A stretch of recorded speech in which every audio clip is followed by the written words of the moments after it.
Welcome to the panel discussion of the next phase of digital transformation, a multilingual internet. My name is Jennifer Chung. I'm your moderator for this session. I work for .asia organization, and we are the registry operator for the generic top-level domain .asia. We are a not-for-profit organization, and we are based, well, the headquarters is in Hong Kong, but you've seen us everywhere else. And maybe you've heard, if you are part of the ICANN community or the industry, that we are especially interested in looking at multilingualism and, of course, IDNs, internationalized domain names.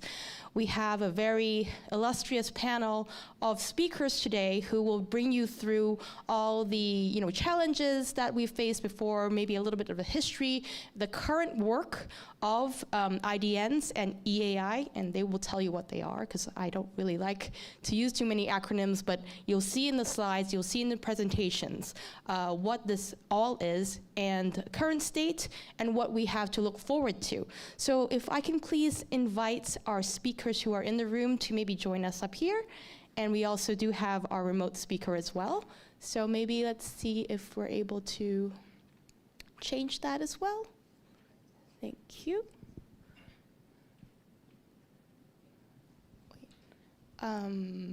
Speakers who are in the room, if you may join us up here.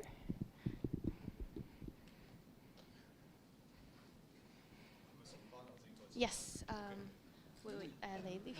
We'll get this sorted out. This is still okay. You know what? We can work with this. So our first speaker is actually joining us remotely. You can see him over there. It is Mr. Anil Jain. He is the CEO and director of the National Internet Exchange of India, NIXI. Hi, Anil. It's good to have you with us here. He's also the chair of UASG, chair of the India's Internet Governance Forum, and he does a lot of the work in the IDN CCPDP4 working group. He's also a member of the IDN EPDP, working on the management of IDN variant domain names. We have right here on the stage, also we have Mr. Xiuzheng Wu. He is the vice president from Coremail. He will be presenting a little bit more on the work that Coremail is doing in terms of EAI. Next to him, we have Mr. Walter Wu. He's the co-founder and president of .trademark TLD registry, Dian Shangbiao. Next to Walter, we have Mr. Anawin Pongsabodipat. He is the Assistant Director of the Thai Network Information Center, THNIC Foundation. And then finally, last but not least, we have Mr. Jackie Chan. He is, Mr. Jackie, I'm sorry, I changed your last name. He's the Principal Engineer, Fujifilm Business Innovation Hong Kong Limited, and also the Chairperson for ISOC Hong Kong. So, as we have heard yesterday, and also today as well, from John Crane, ICANN CTO, we have over 8 billion people in this world. Only 5 billion are currently connected. So where is the next billion or next 2 billion going to come from? These are people coming from the global south, from regions and countries that do not have English as the main language of communication. We are sitting here today in Hong Kong, in Asia Pacific, a region that is home to over 23 countries, depending on which list you're looking at, and also has over 2,300 spoken languages. So the next phase of the internet is being described as focusing on connecting people instead of just machines and devices, which you've heard a lot more about this morning. By allowing these people to access domain names and email using their own languages and scripts, the DNS is being called the glue of the internet. And IDNs, internationalized domain names, can allow people to navigate the internet in their native language and also access content, local content, and lowers the barrier of internet access to these people who are newly coming online. Currently, IDNs do exist, of course. In fact, they've been already delegated into the root since, depending on who you ask as well, there's been some testing that were delegated into root back in 2012, 2006 or maybe like 2007, but actually since 2010, as part of the IDN CCTLD fast track process, they have already been delegated into the root. As of last December, there are 1,481 TLDs delegated into the root zone. Of these, there are 91 that are IDN generic top-level domains, and there are 61 that are IDN CCTLDs. At the second level, there are over 1.52 million IDN registrations across all of the GTLDs. And IDN registrations are actually the highest in the Chinese script. So this comprises 50% of these second-level registrations, and then it's followed by the Latin script at 26%. With all of this, you're wondering, so why are we, even trying to say, is this important? Of course it's important. It's important for us to be able to use IDNs, to be able to use EAI. So I think maybe right now is a great time for me to invite Mr. Anil Jain to talk a little bit more about the work that's done to allow people to use IDNs and EAI, and I'm sure he will tell you all about it, about UASG. Anil, please.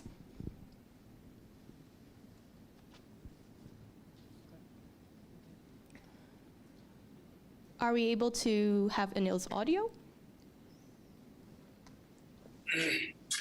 Thank you, Jennifer, for giving me the first opportunity to talk on this important topic about the next phase of digital transformation, that is multilingual internet.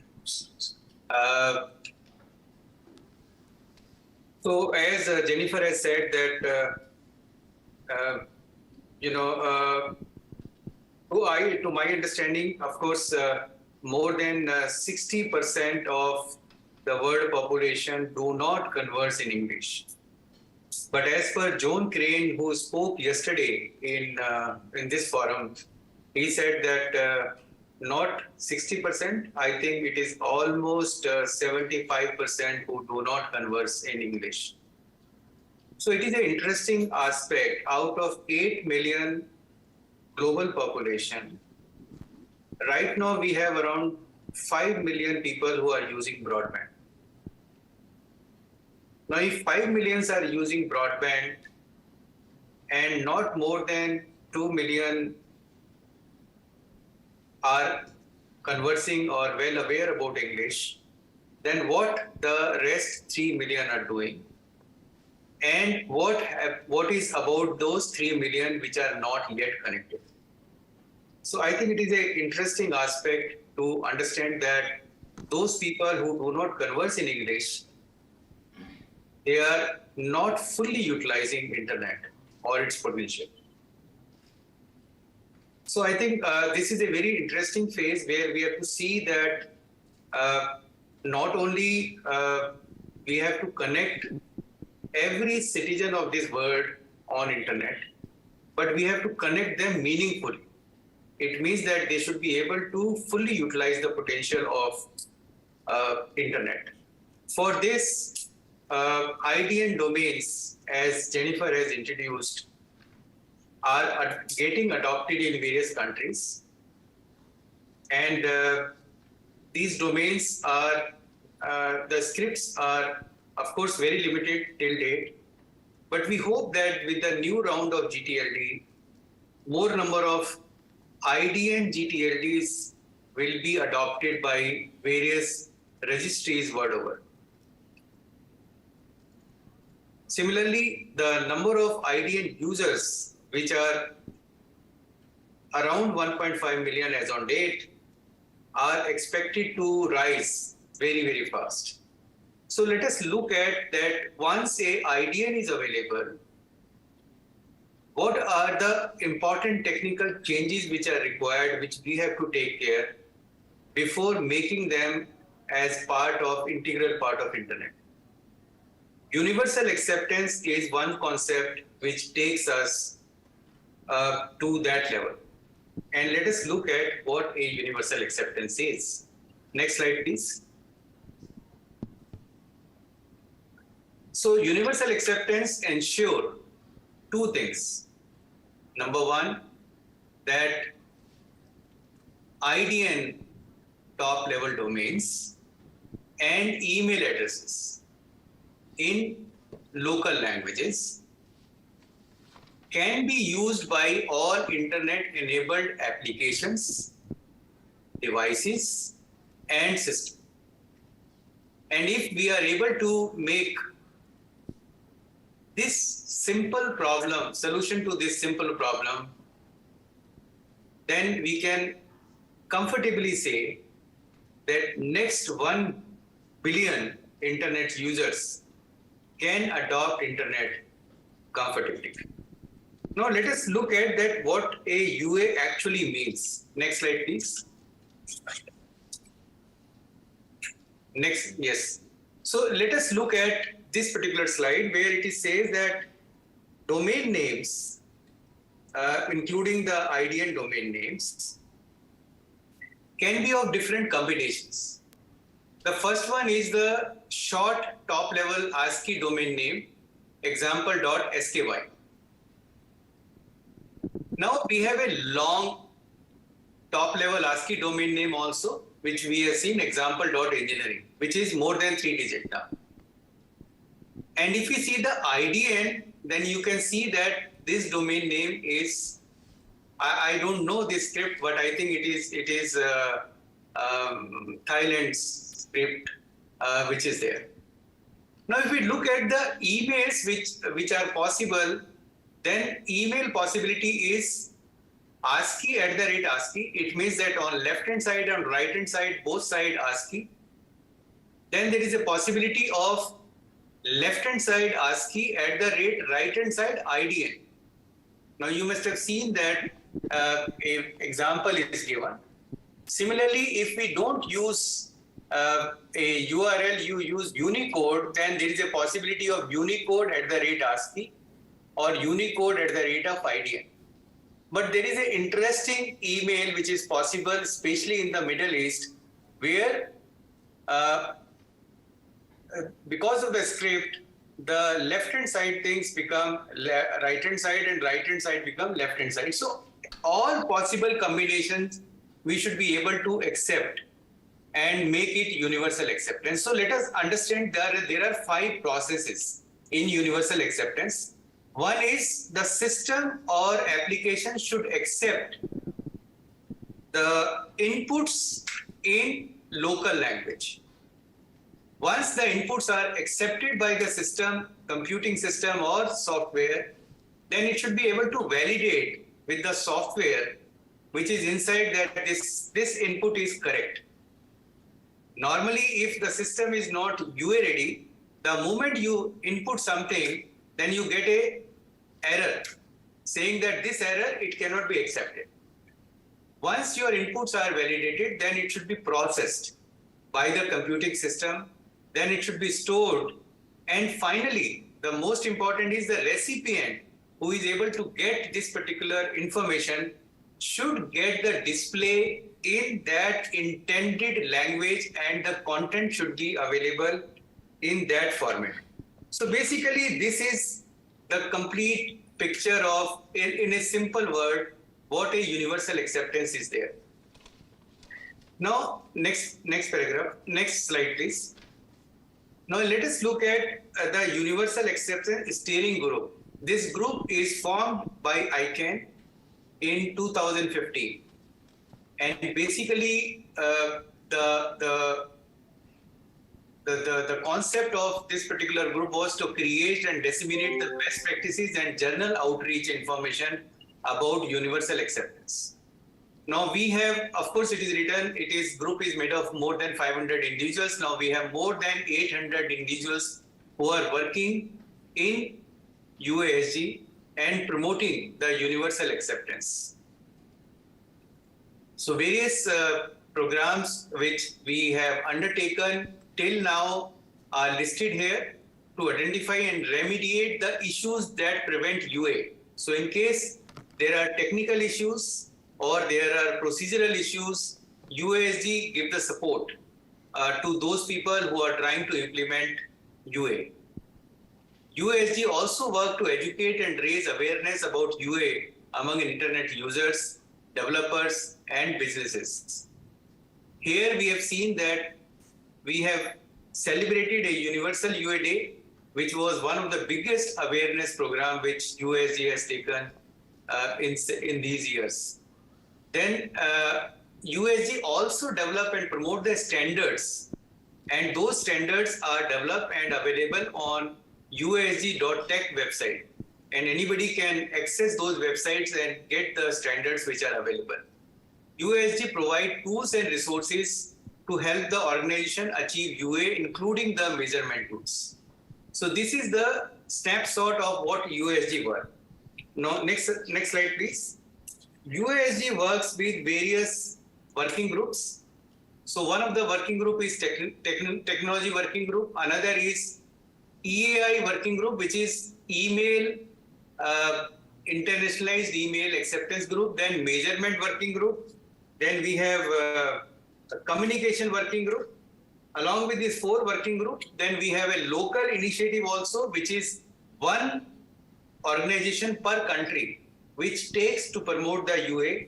And then we have a UA ambassador program where individuals are appointed as UA ambassador. Now let us look at, now every group is doing multiple work and huge amount of work, but I have selected only few top work which are being undertaken by the various working groups just to inform you what is happening.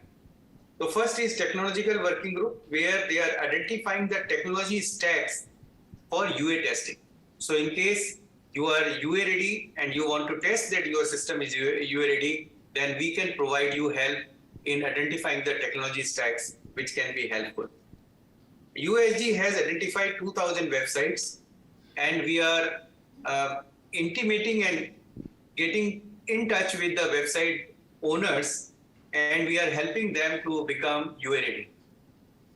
Similarly, EAI working group is working on a very important thing, is that self-testing of email technology and methods.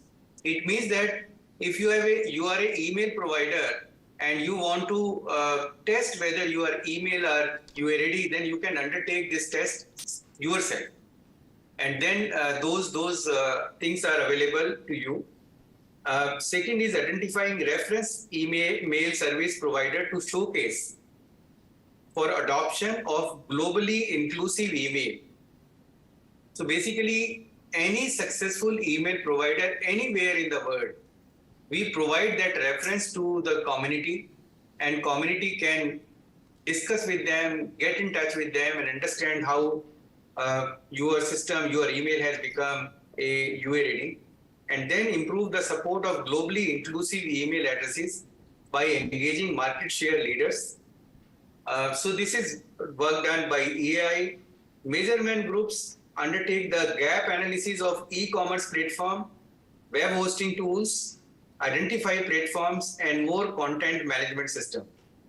We are also working on analyze the impact of the use of HTML5 email field and identify how to address HTML5 email field for accepting globally inclusive email addresses as identifier. Next slide, please. Measurement group is responsible for managing the entire global UA Day, where on 28th of March every year, the whole world celebrate the UA Day, and this is the biggest awareness program. Now, measurement group is also approaching big techs like Google, Netflix, Microsoft, Amazon to adopt the UA. So basically, if these organizations are able to adopt UA, I think 50% of the work is done. Then we have local initiative working group, as I informed that they are one per country, and they conduct regional UA awareness, they conduct the trainings and stakeholder engagements, and in case they find any issue, then they refer to a concerned working group of the USG. Then we have UA Ambassador Program.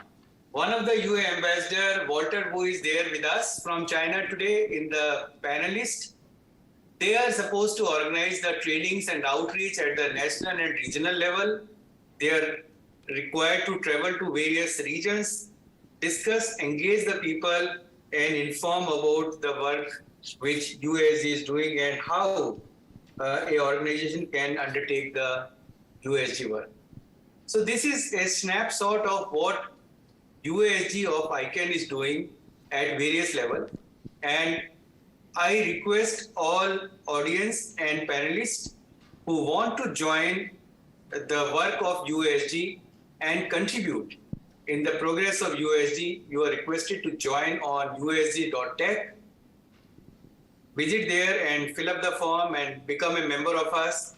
And you can become a member on UA_discuss group also to become member of this. Now let us look at what is happening at India level, what we are doing at the India level and what we have done. Next slide, please.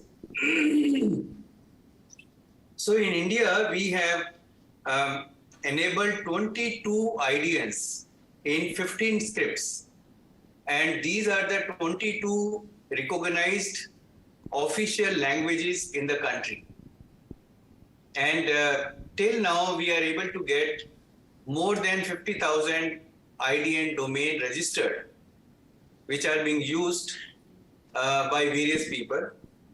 And this number is growing, and we are increasing at a rate of more than 50% growth every year. To promote uses of IDN, NIXI facilitate the IDN domain name virtually free of cost, along with a IDN email also. Whenever anybody is booking a CCTLD, so that we are doing it. Then Government of India has undertaken a project called Mera Gaon Meri Dharohar. Can you go back? I think we are talking about the previous slides. We are still on the previous slide, Melody. Can we move slide before this?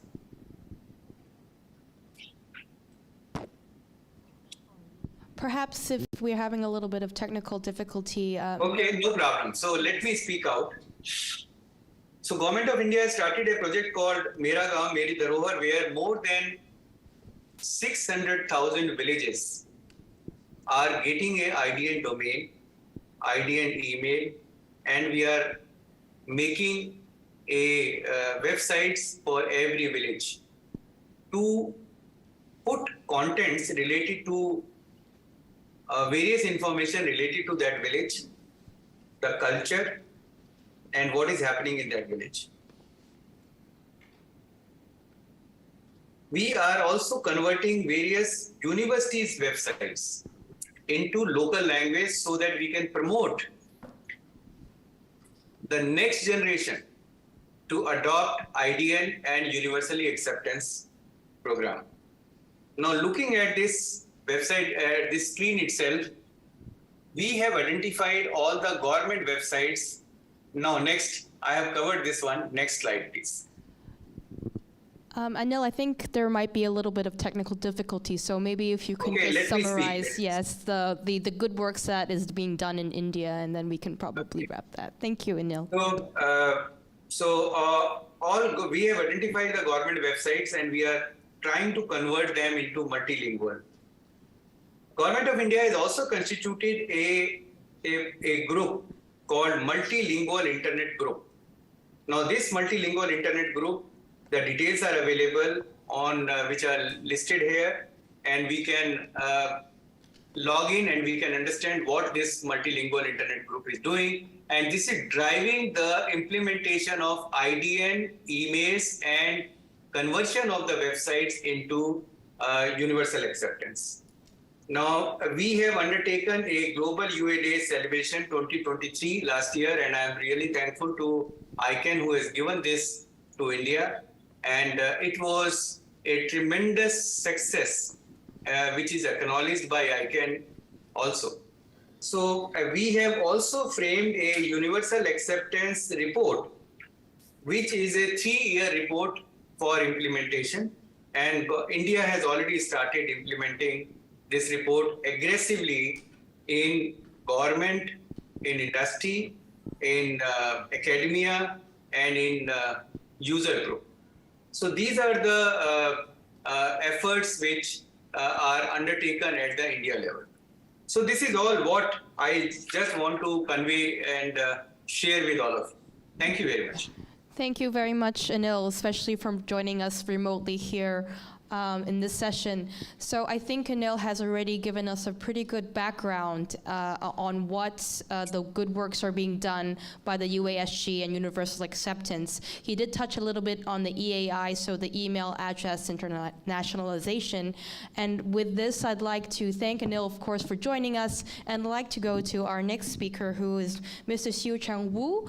He is Vice President of CoreMail, and he'll take a look at what CoreMail is doing in terms of EAI. Maybe if we can get his slides up, and I know that we are kind of halfway through the session, so let's try to keep the explanation here a little more concise so we have some questions from the audience and some more conversation from the panelists as well. If we can please cue up the slides. So maybe while they're doing that, I need my PPT and video.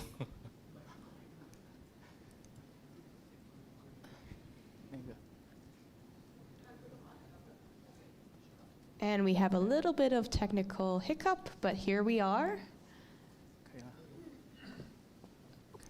Okay, over to you. So we talk about the IDN email a long time, but what IDN email looks like? This a video is IDN email how to work. No, right? Email address, no English and ASCII number, just Chinese, so they can work. This is send email, please. Now we succeed receive send. Now we say received. So it's work. Now it's okay. Give me my PPT. Thank you. So it's EAI looks like.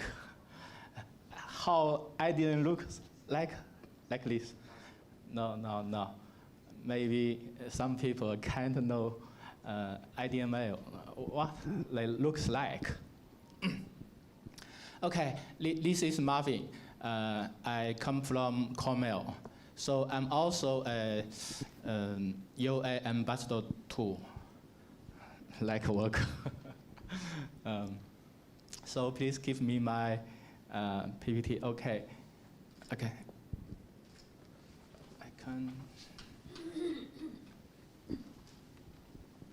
Okay. Now it's also the EAI looks like. No.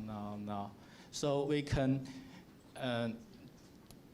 send an email to ASCII traditional email address like 163.com, like qq.com, like word.cn. You can see it's work successfully. So as Andy say, English not the first language in internet. Simple Chinese is the number one, but a few application for the internet. So I think we need UA. My work is focused on email address. So I was a EAI work group. So you can look EAI just for the email address, not for the email body test. Bluefield CoreMail, introduce CoreMail. CoreMail has 1 billion end users, and also has application 1 million users based on CoreMail source, meaning they can support EAI. Begin in 2011, CoreMail began his EAI's journey, and until 2515, the Cornell has EII ready. Cornell's EII solution has all UA ready, include surface system for Surface and all kinds of client, just like Windows, iOS, Android. Now, my partner, Mr. Zhang Wenwei, will help me to share some technique detail for Cornell's EII solution. Mr. Zhang, please.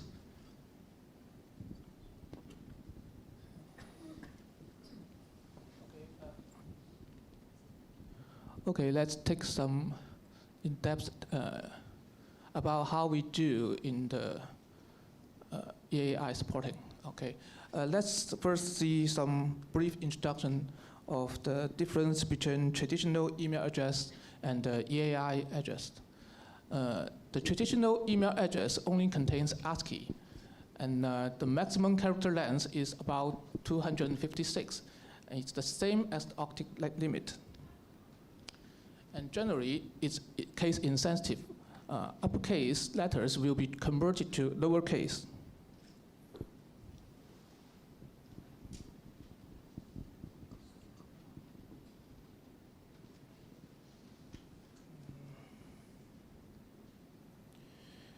Okay, let's take a look at word difference about EAI.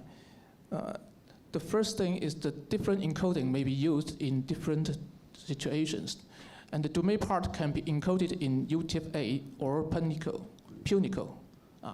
Let's see the examples. And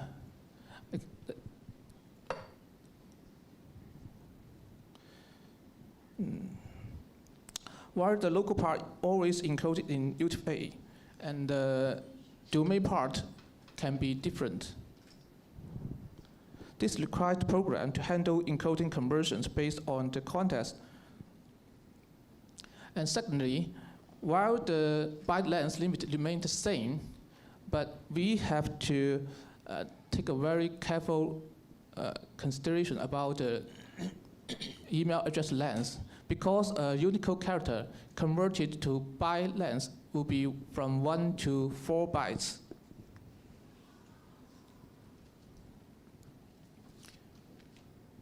And the last thing is the lower casing for the non-English text is very complex. And even the result of converting the same letter from uppercase to lowercase can differ across different languages. For example, consider the letter I being converted to lowercase in Turkish. It looks like this. The same letter as English I, but it's turn out the result is different. And sometimes for Chinese is much more complicated, because does we need to translate traditional Chinese to simplified Chinese or vice versa? Because for the same person, it can have two names, but in different scripts. And for Chinese, traditional Chinese to simplified Chinese, it's not the one-to-one conversion. It's for different Chinese, traditional Chinese can be converted to one single simplified Chinese. For example, the Chinese 头发的发 and 发财的发 it's different in traditional Chinese, but it's the same character in simplified Chinese. So if you convert one Chinese name from traditional to simplified, it can be confused.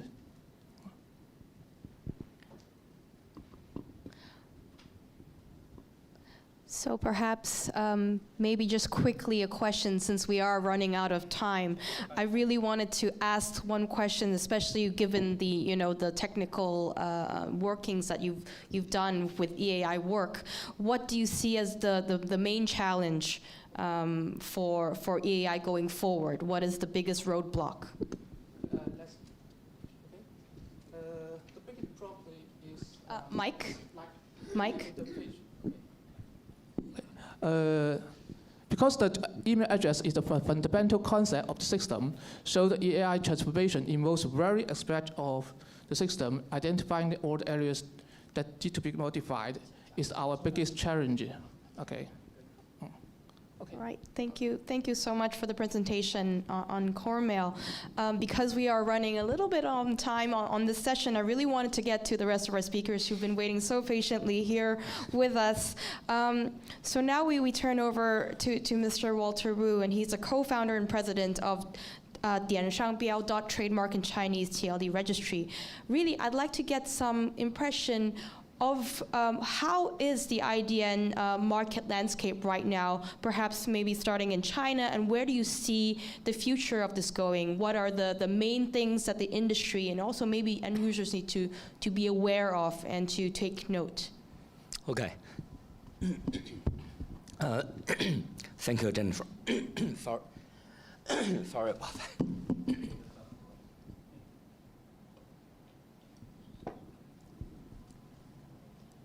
Yeah, I will have first have a background introduction about myself. Actually, I'm doing the Chinese IDN registry, means .trademark, in Chinese characters. The reason we choose to do the .trademark, it is because we believe that the brands and trademark owners need a specified TLD, and we try to set up the link between their trademark and the domain name. Actually, when we mention about the value of IDN, a lot of people saying that navigation is very important for the internet users which do not speak English. But some people have different ideas. They say nobody really type in the domain name right now because they do not really go to the address bar and try to type a domain name when they want to navigate the internet, because in most cases they will go to the search engine, or they go to like the e-commerce website. They will search and they will try to get the content what they found. But actually, the value of the domain name is not only it helps to navigate, but it's not only for navigation. The identity is actually very important value for the domain names. And the IDN is very important on the identity value, because for example, let's just say in China, and because most of the institution or organization or enterprise, they will choose a Chinese name. But by the ASCII domain name system, there is no direct name can be used by ASCII alphabets. So that creates a lot of problems. For example, like a very famous bank in China called ICBC. ICBC in China we call 工商银行, but actually when people search ICBC or try to type the domain name of ICBC, sometimes it will be confused or very easily confused with some ASCII names. Like there's a very famous phishing case. Some criminal just create a domain name 1cbc.com.cn to try to copy the website of ICBC. Actually, the identity issue is not only the key issue for the non-English countries, for the internet users, but also it actually affects the secure and reliable of the whole DNS system. So that is why the IDN, we think it create the big value or create the function of try to help the enterprises or institutions in non-English speaking countries to create identity online with their native language. I think the key value of IDN. And mention about the UA progress. Actually, as the UA ambassador and also as the player of Chinese IDN registry, actually, we do a lot of work with our colleagues in China, try to, talk with like the search engine, like the, some big internet company, try to, let them support the IDN.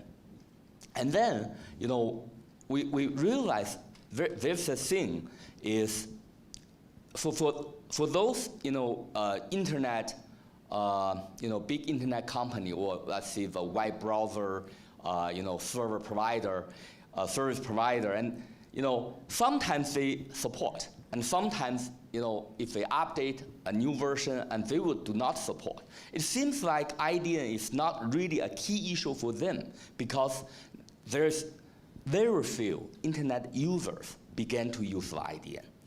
And here's the thing like that. It is like an egg and chicken issues. People will complain, or some internet company will complain. You do not, tell us, IDN is very important, but we do not see the statistic, of IDN typing. So why we need to spend a lot of resources, into the space to support your IDN, and then, actually, but the internet user never. So if internet user do not use the IDN because nobody told them to do so. So here is the issue. Because the big internet company do not see the usage, so they say IDN is not so important. And it just like, if we build a highway, if the government say there's no so many automobiles or so many cars, why we need to build the highway? And then, as a driver, you say, without a highway, I do not want to buy more cars. Okay, so here is the issue is like this. We believe the key issue of the UA progress is not only working with the internet companies, but also we need to educate the registrant of the IDN to let them use the IDN, post the IDN on their advertisement. And when they do that, the internet user will gradually know which domain, which IDN they want to access. And overall, the internet user began to use the IDN, and then the internet provider will realize and recognize the value of the IDN. Maybe the total UA work can be go more fast and more smoothly. So that's all. Thank you. Thank you, Walter, for that. I think you've identified quite an important question here. In the beginning, I mentioned the next billion or 2 billion people do not use English as their main language, but you've identified they don't even know they can access it. And so companies, I think when we looked at Anil's presentation, he said if we get Google and Microsoft to be UA ready and have universal acceptance, then half of the problem, 50% of the problem is gone. So there's probably communication and marketing efforts that need to be done, not only at the technical level, which we've already seen, but also the messaging that needs to go out to these people that we're trying to get online and be able to navigate the internet. I'd like to now turn to Mr. Anowin. I know that THNIC has been doing quite a lot of work as well in terms of universal acceptance and EAI work. Can you give us a little bit of a flavor of what is happening in Thailand now? Where do you see the challenges ahead? Yeah, hello. Okay, let me add to Mr. Walter. So we have faced the same issue, but what we have done a little bit different. We think our team think a bit different from Mr. Walter. So when we go to our reseller, our provider, internet provider, so they always say that they're not ready to implement their system or develop their system to be UA ready yet, because they haven't seen that we have enough user to use the EAI or IDN. So what we have done, so that we try to educate, not educate the provider, we educate the user. Raise awareness that, okay, we have IDN, we have EAI, so let them try to use. But at first stage, we not success, yes, because we just like to, how to say that, it's spread randomly. We just do the workshop, do the advertisement, and not the precise target yet. That, okay, we will say that, okay, everyone who want to use the IDN, we give free domain. Everyone who want to use the EAI, we give free email. But after they get, no one use it. Because they said, oh, this is IDN, this is EAI, and after that, it's like no activity on that domain. So we just changed a little bit that, okay, we cooperate with the Thai SME to the Thai Teacher Association that find the people who really want to use the domain, who really want to use the email, and let them try to use the IDN or EI or Thai domain and Thai email. I think this way is, in my opinion, is quite success, because they have to use it, and then we a little bit force them to use the Thai domain and Thai email. But we also give them the English, because in case that they have to contact with the people or the foreigner who don't understand Thai language. So that and also we educate the young people from the high school student, because nowadays, as you know, that when we found in Thailand, the student now, high school student now, they don't know that what is the website, what is the domain name. They just know that, oh, this is Facebook application. They don't even know sometimes that Facebook has the website. They just know that if you want to go to Facebook, download application and access to the application. So that's why we try to educate them that, okay, we have the website, we have a domain name, and also we have the IDN, we have the EAI. So we try to build the user from the scratch. And then now, and we hope that when they grow up, they can we willing to use the Thai domain website and Thai email. And also I would like to promote our free Thai email. Even you guys don't know the Thai language, but we have the free email called like a call mail, but we call kon.thai. In English it means Thai people. You can go to the kon.in.th. You can try to register. We give you the Thai email and also English email. So whatever you can use both English and Thai to how to say that, to give to the other people, because with these two email name, it has the same mailbox. So whatever you send to the English or Thai email, you can read it. You can read your email. Yeah. So I think it's the time. It's good time. Yeah. Thank you. Thank you, Anawin. This is actually quite interesting to learn from the Thai case study, because there is many different vectors that you're trying to promote this, from capacity building at the schools. You actually start teaching students that this is actually a thing. You teach the coders that this should be part of what they think about when they build apps, when they build websites, when they build other, when they write code. And then you did mention also, forcing, quote unquote. So there's also the arm of where you really do want people to uptake it, so that you need them to use it. So in all the different directions, I think this is actually quite a comprehensive way of doing it. Maybe from what we heard from Walter before, the chicken and egg problem, maybe also the decision can be to take it from all the different avenues, where you can first teach people who need to go online that this is possible, and then the SMEs and also the government kind of would be able to coordinate, a concentrated effort to make this a reality. Now I'd like to perhaps turn to Jackie to actually give us a little bit of impression on what you have heard from the previous speakers. Where do you think that, internationalized domain names and multilingualism on the internet, do you think this is going to be something that is very important going forward? Maybe some examples from Hong Kong, or maybe just some general thoughts on this. Thank you, Jennifer, for my kind introduction. Actually, may I stand a little bit because I'm sitting for a long while. To respond to this topic, it is about the next phase digital transformation. We talk about digital transformation, we normally from three approaches. One approach is that we talk about hyper-automation.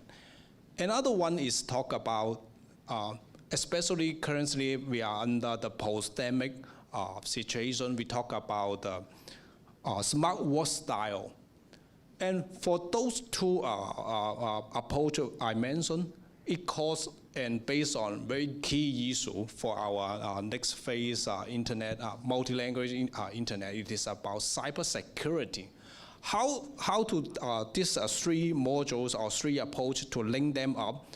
I heard about the previous fourth speaker talk about all of them. I agree most of their comment and contents, but I would like to raise out basically I would like to raise out the three technical problem for this topic.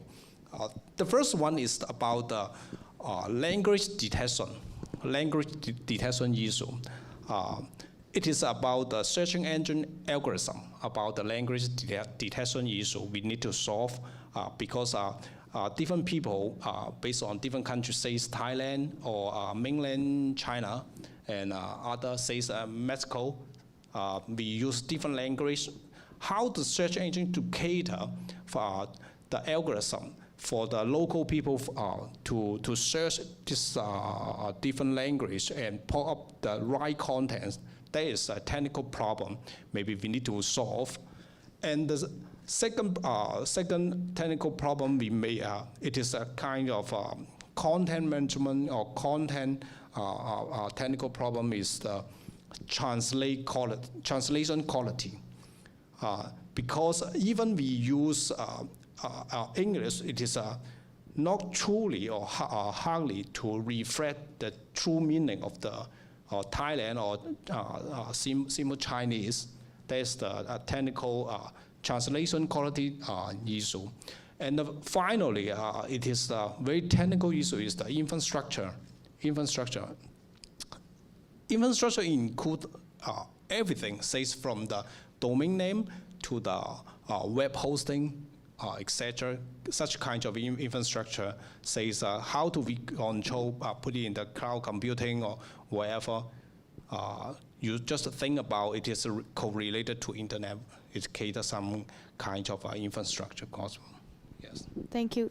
Thank you, Jackie. It's interesting that you touched on some of the, the search engine optimization and all of that, and you also mentioned a little bit more about what Anowin said about pairing the Thai IDN email, the IDN email, EAI actually, with the English email, because you still want to be able to have communications with, people, organizations that perhaps do not read Thai, perhaps do not speak Thai, but can see it in English ASCII characters.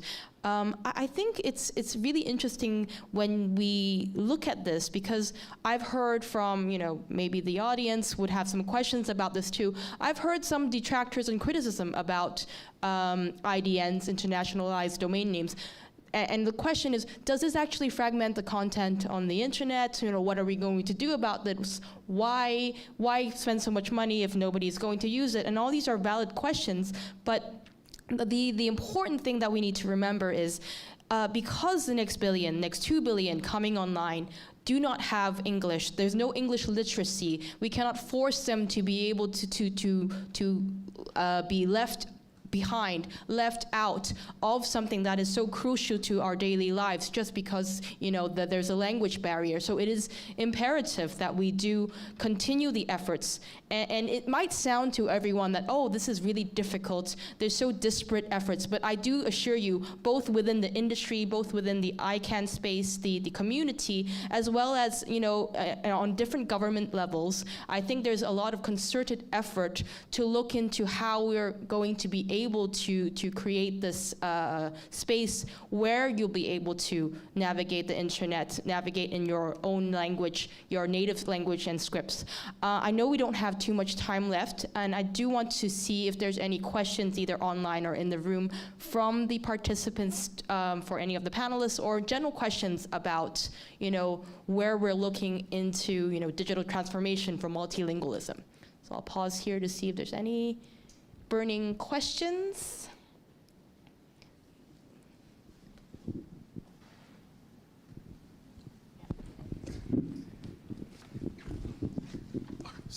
Thanks very much. My name is Satish, and I'm part of the UA community, and I chair the UA Tech Working Group.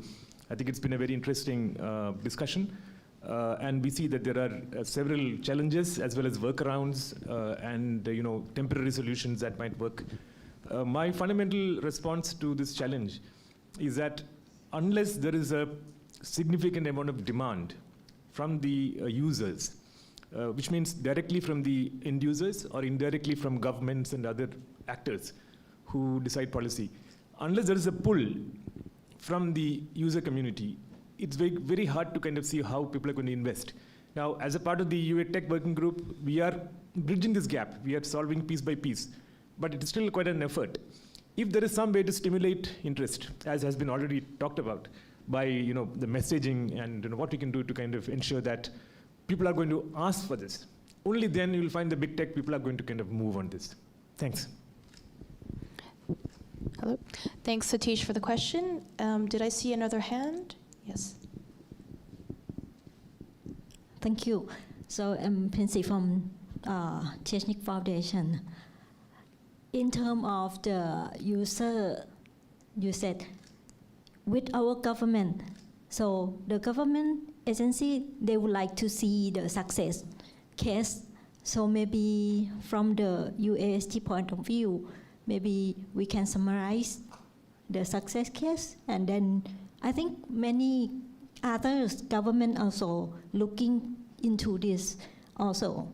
And another issue for the user, that when they trying to use or experience the IDN, some of social network or social media, they cannot display the IDN character. So normally their life is on the social media, and once they cannot post with UA IDN, so they don't want to use, and that is the bad experience, and we will not gain that trust again. Yeah.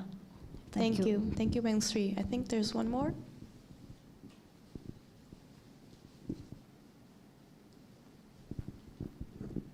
Hello, thank you for sharing your idea and experience. And so we all know there is 2 billion people lived outside of internet, but yeah, and also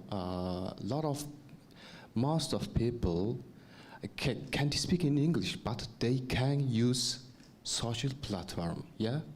So here is the question. Those big social platforms or message platforms can support IDN domain name. It means all of them show panic code on the social platform. So therefore, we need to work with that big companies. So my question is, for instance, in Thailand, what is the most used platform? Thailand use, yeah. And also, same as in Hong Kong, same as in China, TikTok or WeChat in Hong Kong, what is the most used application or software, social media platform? Yeah. Okay, let's start with me. So for Thailand, the most used application is Facebook and Line. Facebook and Line, L-I-N-E, Line chat application. Facebook and Line, two applications. Yeah, for Facebook, we cannot do anything. We try to contact Facebook, but we are Satish, we are UA, we are ICANN, but as you know that it's still not success yet. But for Line too, for Line, I think if you try on the mobile version, so now it's already support IT and domain, but for the desktop version, still not yet support. And also we try to contact Line Thailand to help us solve this problem. That's what we do. Thank you. Maybe some. Hello? Yeah. I know we are running quite out of time, but I wanted to give, right of response as well to any of the speakers who wanted to respond a little bit on, China, what is the platforms, and I know if they use it or they don't use it. Maybe Walter? Yeah, actually, I think that gentleman gave a very good question about the, how we work with social media. Actually in China, WeChat is the most popular tool, and we have a lot of conversation with them. But I think WeChat actually their business, their business thinking is a little bit different, because every social media or the big internet platform, they hope to build a closed, environment. That means even the domain name system, they do not really like that. Like the WeChat, actually, the enterprise can, get a WeChat account or, set up a, WeChat publish account to publish some content. For that, domain name even doesn't work, but the IDN also doesn't. Of course, there's no IDN. But what we hope to WeChat to support is when we try to type IDN in the conversation, it should be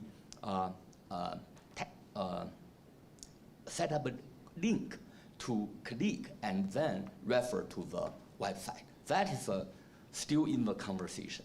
But they support the ASCII domain, but not support IDN. That's the current situation. Right. Thank you. Thank you, Walter. Thank you for the questions. I think really the takeaway here is we have done a lot of work, but there's still a lot more work to do. I encourage you to, grab any of our panelists here during the coffee networking break to see what else, you want to ask them, because there's no time left. And also take a look at the uasg.tech website to see how you can contribute, how you can also assist with the efforts. Thank you very much for your time. Thank you, the speakers, and yep, we'll close this session. Thanks.